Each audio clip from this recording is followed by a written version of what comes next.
Attorney, can you tell us more about the planned oral arguments? Ano po exactly yung i-establish doon, and when do we expect the resolution on that, sir?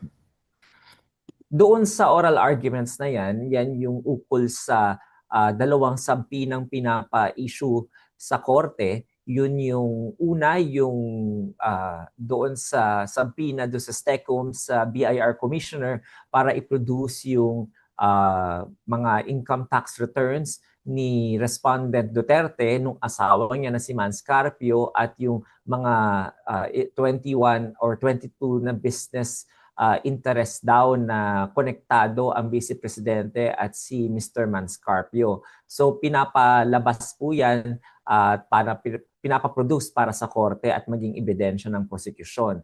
Ang pangalawa po ay yun namang sampina do sa STECUM, doon naman sa mga bangko na isinaad ng prosecution na merong daw bank accounts si respondent Sara Duterte at yung asawa niya. So pinapalabas din yon mula sa mga bangko, kaya naman bibigyan ng pagkakataon yung both parties na mai-argue nila yung kanilang mga posisyon. Siyempre, yung prosecution gusto nilang ma-issue yung subpoena dahil karapatan daw yan, dahil exempted daw sa bank secrecy law, at yung paglalabas naman ng subpoena do sa STECUM at pagsunod ni BIR Commissioner doon, dapat daw exempted din yun. So, yun yung tatalakayin ng prosecution. Sa kabilang panig naman, sinasabi nila na hindi dapat labagin yung tax code, yung Section 270,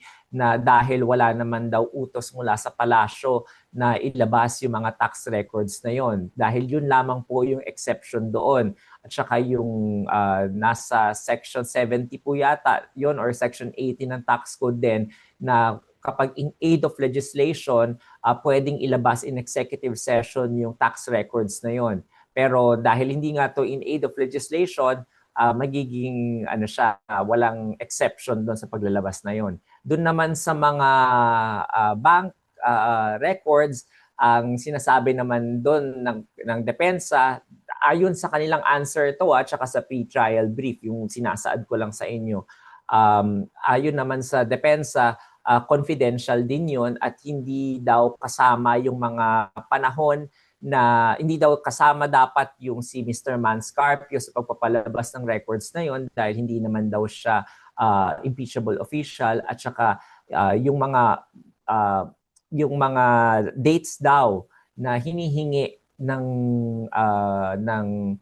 prosecution ay prior to her, the Vice President, being in office as a Vice President, being an impeachable official. So masyado daw out of term na daw yun, in other words, na in violation of the Duterte versus House of Representative doctrine na inilabas ng Korte Suprema. So dahil magkaiba yung kanilang posisyon doon sa issues na yan, yun yung hinihingan sila ng memorandum na ipapasa nila sa Lunes para magkaroon ng advance na pag-aaral yung ating mga hukom, senator, judges doon sa mga posisyon na yon, dahil medyo magiging maganda yung magiging oral arguments at diskusyon sa Wednesday. So gusto naman natin na makapag-participate din yung senator, judges sa tamang pagpapasya kung papayagan bang ilabas yung mga subpoena na yon sa BIR at saka doon sa mga bangko. Attorney, can we expect po na yung presiding officer would consult the body at pwede kayang magkaroon ng botohan? Halimbawa, and when do you expect that to happen, sir? Ordinarily, Sandra, ang pagpapalabas ng subpoena, ordinarily under the rules of court, under Rule 21 ng Rules of Court, ito ay isang ex parte, no, or ex parte motion na hindi kailangan ng participation ng kabilang panig. Dahil ex parte to, tinatawag natin tong non-litigious motion.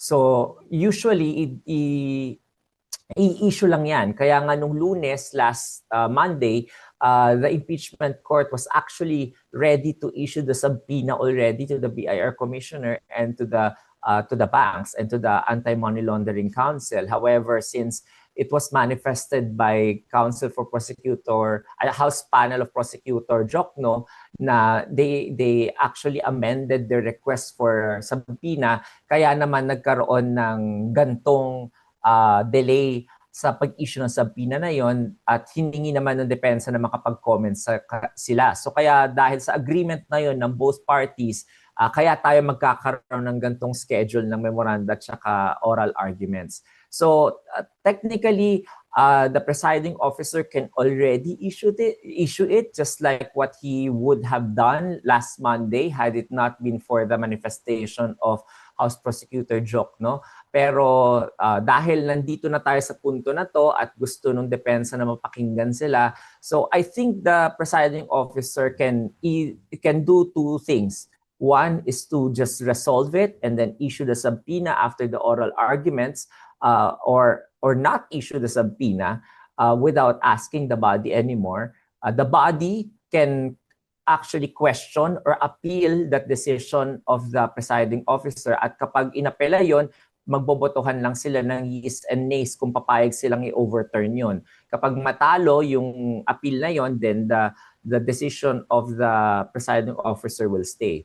I don't think that the presiding officer is predisposed in throwing the question to the body. Medyo kasi sinabi ko nga, ang nature talaga ng subpoena is a non-litigious and ex parte lang. So parang baka masayang yung oras kapag ibato pa ng presiding officer sa senator judges yung question na yon at sila ang bumoto by majority. So depende yan, no? Pero I am just saying the possibility yung mga mangyayari, and knowing the presiding officer is very erudite naman at saka maalam naman sa mga batas natin. I think he's more disposed of he's more yung predisposition niya is to just issue the subpoena or not issue the subpoena even without the of the senator judges.